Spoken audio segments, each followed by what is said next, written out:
ঠাণ্ডাটো লাগিছে আজি অলপমান বেছিকৈ। সপোন আৰু আশা কি বাৰু?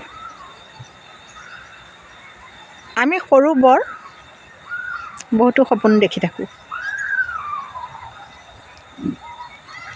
আৰু এই সপোনবোৰ ভাঙিও কেতিয়াবা সন্তানৰ বাবে, কেতিয়াবা বন্ধুবৰ্গৰ বাবে, কেতিয়াবা নিজৰ বাবে।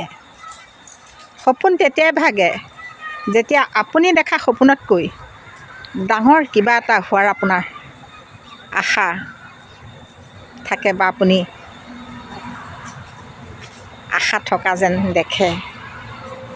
তেতিয়া আফচোচ নালাগে সপোন ভাঙিলোঁ, কিন্তু সপোন ভাঙিলে তেতিয়াহে দুখ লাগে যেতিয়া আপোনাৰ সপোনো ভাঙিল আৰু আশাবোৰো ধোঁৱা হৈ উৰি গ'ল।